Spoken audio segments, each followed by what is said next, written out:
তার আগে অব্দি 21 সাল অব্দি এলআইসি শেয়ার কেনে নিত। গতকাল এলআইসির শেয়ারের দাম পড়েছে। যারা খবর রাখেন শেয়ার মার্কেটে কাজ করেন, এটা ভাবার কোনো কারণ নেই। আমি শেয়ার মার্কেটে কাজ করি, আমার আসলে এই সব করার জন্য খবর রাখতে হয়। তবে একটা বন্ধুকে জিজ্ঞাসা করলাম যে অনলাইন ট্রেডিং করে যে আজকে এলআইসির শেয়ার কত, বললো আজকে এলআইসির শেয়ারের দাম পড়েছে। কতটা বললো না, 55-60 টাকা মতো নিচে যাচ্ছে।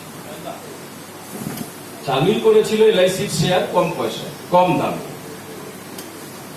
প্রায় 50,000 কোটি টাকার একটা ঘোটালা আছে এর মধ্যে। যা দাম হওয়া উচিত ছিল এলআইসির শেয়ারে,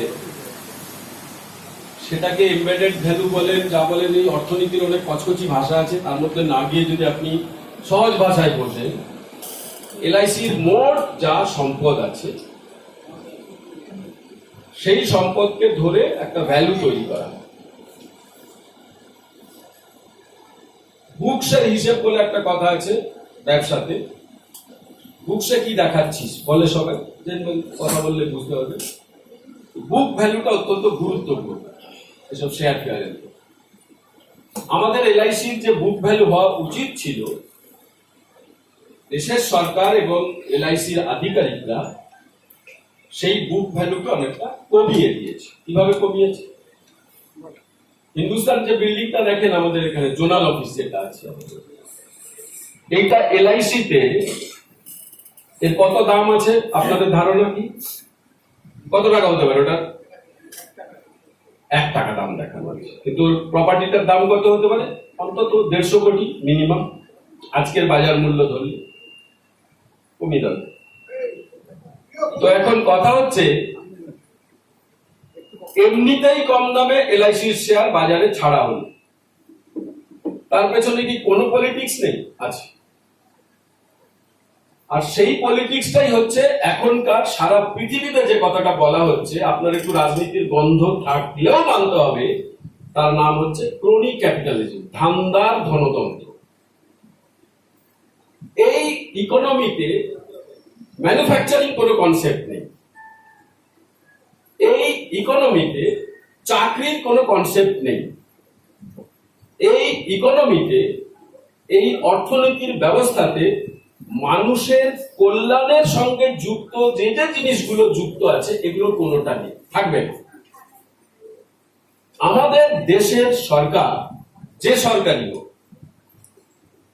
তার এই মুহূর্তে প্রথম সিঙ্গল পয়েন্ট প্রোগ্রাম হচ্ছে এই ধান্দার গণতন্ত্র।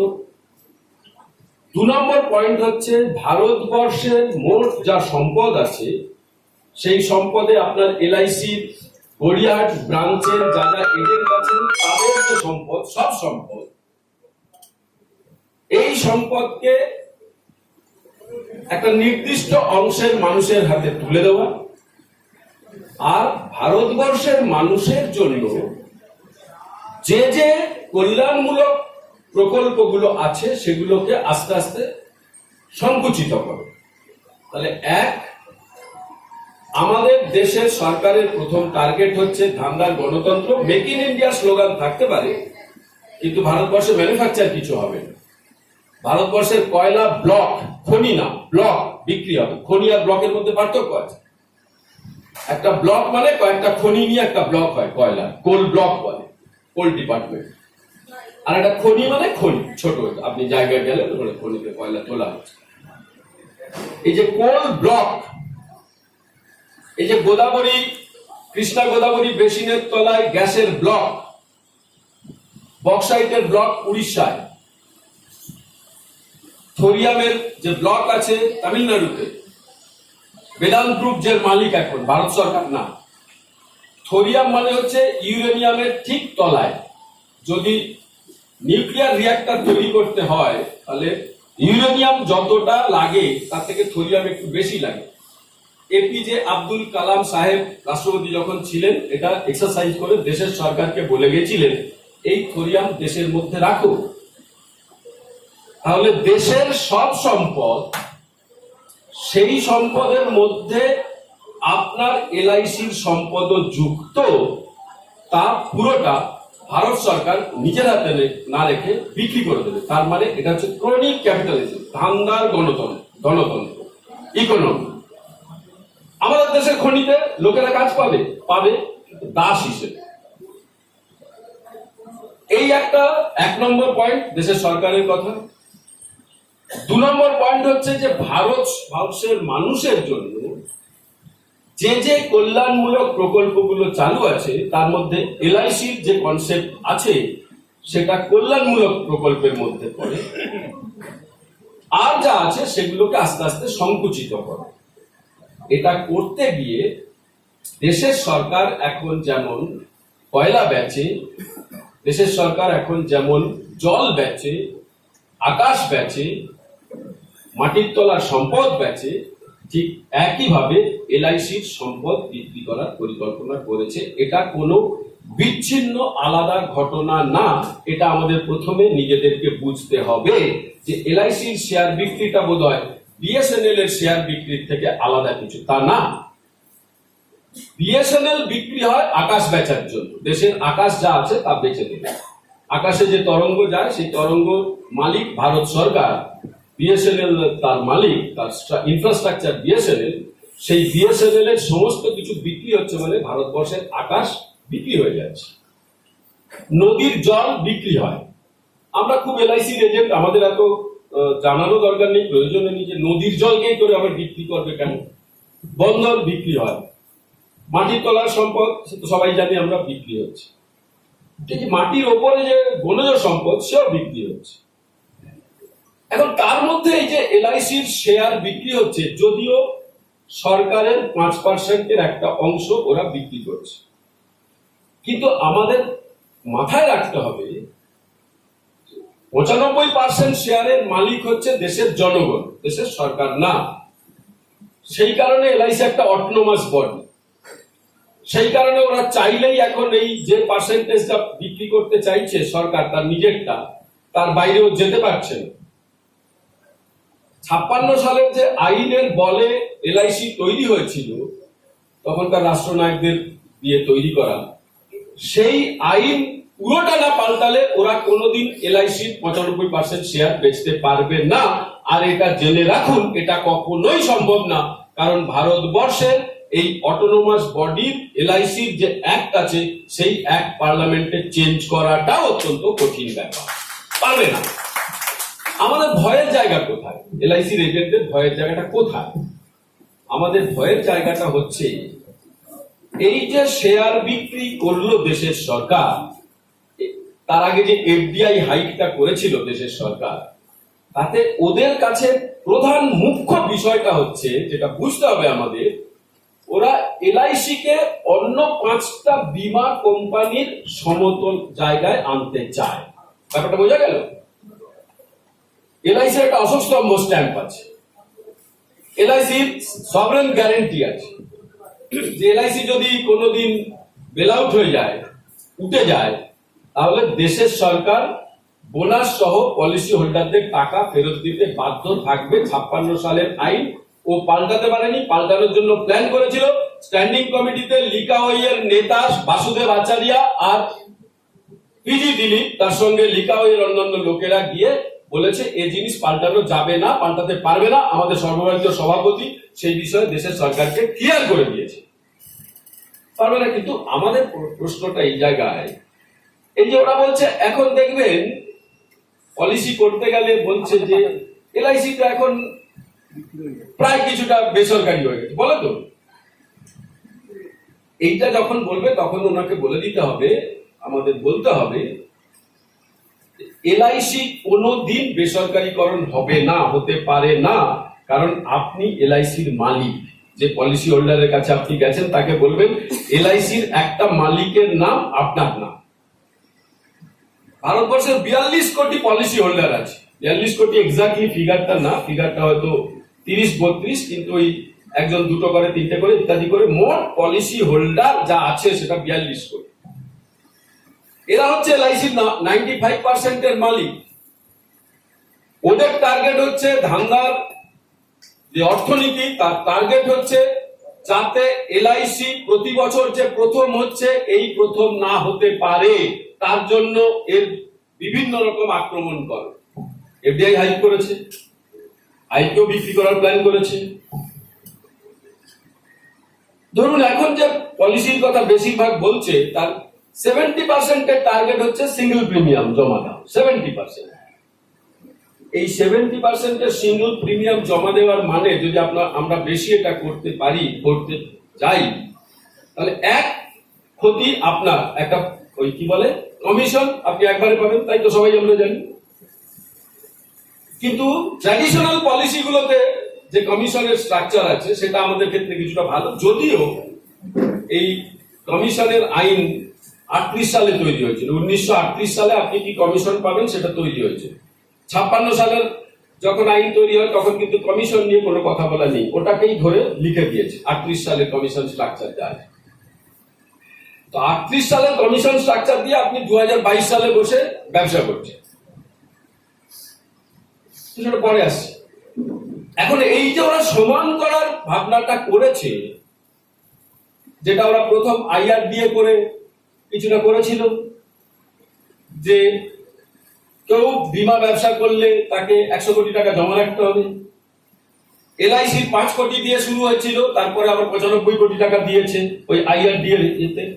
মানে সব দিক দিয়ে ওদের টার্গেট হচ্ছে এলআইসিটাকে অন্য 5টা বিদেশি এবং দেশি যে প্রাইভেট কোম্পানিগুলো আছে তার সঙ্গে সমান করে দাও, যাতে করে এলআইসির ব্যবসাটা আস্তে আস্তে করে নিচের দিকে যায়।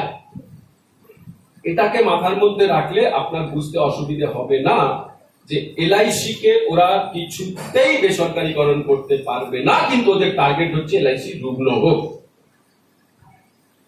আমরা অর্গানাইজেশন থেকে কি বলছি? আমরা অর্গানাইজেশন থেকে বলছি যে এখন আমাদের সামনে দুটো লড়াই, বড় লড়াই। 91 সালের আগে পর্যন্ত এলআইসি কে রক্ষা করতে হবে। এখানে যারা বসে আছেন অনেকে আছেন যারা 91 সালের আগেও এলআইসির এজেন্সি নিয়েছেন, অনেকে আছেন, অশোকদা আছে, আশিসদা আছে, বিজয়দা আছেন, সিনিয়র অনেকে, এদিকে উনি আছেন, সিনিয়র যারা আছে, এরা কেউই বলতে পারবেন না আমাকে যে 91 সালের আগে সেম এলআইসি কথাটা বলতে হয়েছিল। বলতে হতো না, কারণ 91 সালের আগে ভারতবর্ষের অর্থনীতির যে স্ট্রাকচার ছিল, 91 সালের পরে ভারতবর্ষের অর্থনীতির স্ট্রাকচার কিছুটা পাল্টে গেল, মেজরটা পাল্টে দেওয়া হয়। 92 সালে ভারতবর্ষের যে প্রথম অর্থনৈতিক সংস্কারের কথা বলল দেশের সরকার, তখনকার প্রধানমন্ত্রী মনমোহন সিং আর নরসিংহ রাও, অর্থমন্ত্রী মনমোহন সিং, আর কমার্স মিনিস্টার ছিলেন, মারা গেলেন কিছুদিন আগে প্রয়াত প্রাক্তন রাষ্ট্রপতি প্রণব মুখার্জি। এই তিনজন মিলে প্ল্যান করলেন যে ভারতবর্ষের ইকোনমিক স্ট্রাকচারটাকে একটু পাল্টে দিতে হবে। আর এই ইকোনমিক স্ট্রাকচার পাল্টাতে গেলে কি করতে হবে? ওরা বললো লিবারালাইজড করো, প্রাইভেটাইজড করো, গ্লোবালাইজড করো, LPG। এই লিবারালাইজেশন যদি না হয় তাহলে প্রাইভেটাইজেশন হবে না। প্রথমে লিবারালাইজড করা শুরু করো, দেন ইট উইল কামস টু প্রাইভেটাইজড। প্রাইভেটাইজড যেই হবে তখন গুগলের মালিক, ফেসবুকের মালিক বলবো ওটা আমি কিনে নেবো, তার আগে গুগলের মালিক বলতে পারবেন ওটা আমি কিনতে পারবো না। ফলে লিবারালাইজেশনের পরে প্রাইভেটাইজেশন না হওয়া পর্যন্ত বড় মালিকরা আপনার দেশের কোম্পানি কিনতে পারবে না। তাহলে লিবারালাইজড করো, প্রাইভেটাইজড করো এন্ড গ্লোবালাইজড করো। গ্লোবালাইজড মানে সারা পৃথিবীর যে কোনো মানুষ আপনার দেশে এসে যে কোনো সম্পদ যেভাবে ইচ্ছা কিনতে পারে। কিন্তু পণ্ডিত নেহেরু 60-এর দশক পর্যন্ত, 70-এর দশক পর্যন্ত ভারতবর্ষে FERA বলে, ফেরা বলে একটা আইন ছিল ভারতবর্ষে, যাতে বলা ছিল ফরেন এক্সচেঞ্জ রেগুলেশন অ্যাক্ট। বিদেশের লোক ভারতবর্ষে কতটা টাকা ঢোকাবে তার একটা রেগুলেটর কমিটি ছিল, সেটাকে তুলে দেওয়া হলো 92 সালে। এই 92 পরেই দেখবেন সেম এলআইসি। এলআইসি কেমন আছে দেখো, এলআইসি তে কি আছে দেখো, খোঁজ নাও। তার আগে কিন্তু দেশের সরকারের এলআইসি নিয়ে এত টানাপোড়েন ছিল না। এখন এলআইসি কে ওদের বেশি দরকার। কেন? সহজভাবে আমরা যদি বলি, এলআইসি আজ পর্যন্ত ভারত সরকারের কাছে কোনোদিন গিয়ে বলেনি যে আমাদের টাকা নেই, এবছরের এজেন্টদের কমিশনটা ভারত সরকারের অর্থ দপ্তর দিক। বলেছে কোনোদিন? হ্যাঁ কি না বলুন, বলেছে? বলেন। এলআইসির যা টাকা আছে সেই টাকা দিয়ে এজেন্টদের কমিশন শুধু দিয়েছে তা না, বছরের পর বছর এলআইসি দেশের সরকারকে টাকা দিয়ে গেছে। আর কোন টাকা 100 টাকা 1000 টাকার ব্যাপার না, সবসময় 1000 কোটি নাহলে লক্ষ কোটিতে তার হিসেব হয়েছে। 4 বছর আগে রেল ভারতবর্ষের সরকারকে বললো যে রেলের অবস্থা খুবই খারাপ, যা আছে রেল সাবসিডি দিয়ে চলে। তার অনেক ইতিহাস আছে, রেলেরও একটা নির্দিষ্ট অর্থনীতি আছে। ভারতবর্ষের রেলের অর্থনীতি একটা বড় অর্থনীতি। সারা পৃথিবীতে কেবলমাত্র ভারতবর্ষেই আগে রেলের বাজেট আলাদা করে প্লেস করা হতো, যা ওরা তুলে দিয়েছে পরের কথা। কিন্তু এই রেল বলছে 1.5 লক্ষ কোটি টাকা রেলকে এলআইসি দিল। সবাই জানেন তো, তার কোনো ইন্টারেস্ট দিতে হবে না এলআইসি। আইডিবিআই ব্যাংক উঠে যাচ্ছে, নষ্ট হয়ে যাচ্ছে, কিনে নাও, এলআইসি দিচ্ছে। তাহলে আমাদের বুঝতে হবে এলআইসি কোনোদিন সরকারের কাছে টাকা চায়নি। সরকার এলআইসির কাছে বছরের পর বছর টাকা চেয়েছে, শুধু না টাকা নিয়ে ব্যবহার করেছে।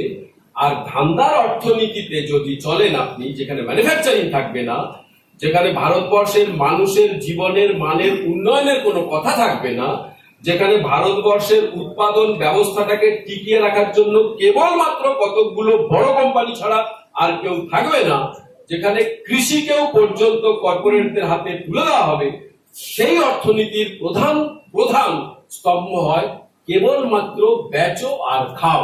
ফলে আমাদের দেশের সরকারের এখন টার্গেট হচ্ছে বিক্রি করো আর দেশ চালাও, নতুন করে কোনো উৎপাদন জেনারেট তুমি করছে না।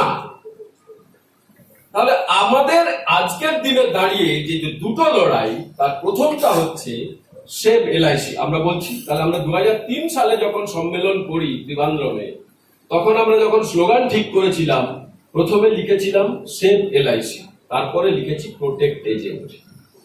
তাহলে আজকের এই বাজারে, এই ভারতবর্ষের ব্যবস্থার মধ্যে এলআইসি কে রক্ষা করাটাই হচ্ছে প্রথম এবং প্রধান লড়াই আজকে এজেন্টদের সামনে।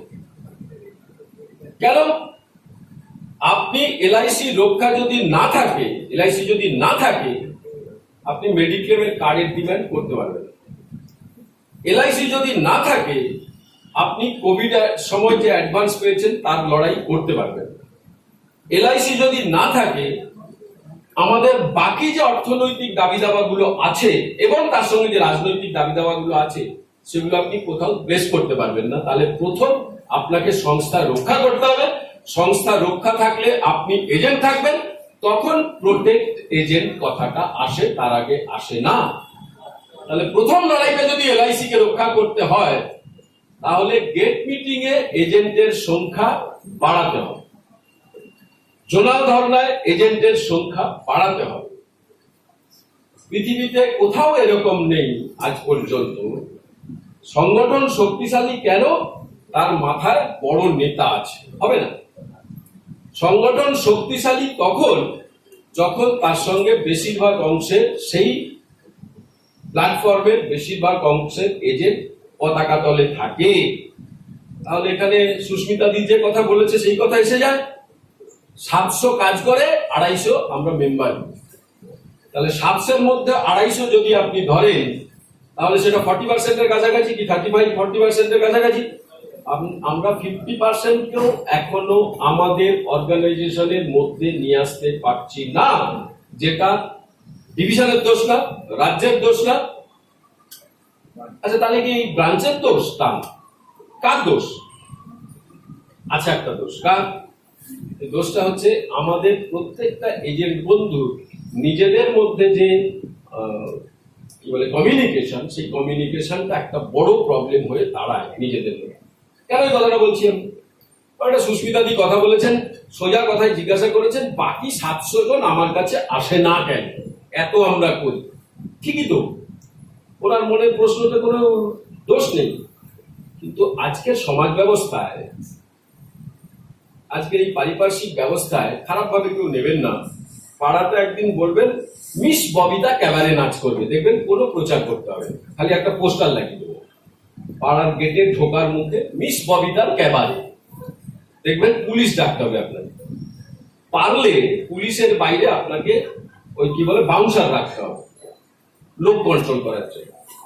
আর ঠিক তার কিছুদিন পরে আপনি একটা পোস্টার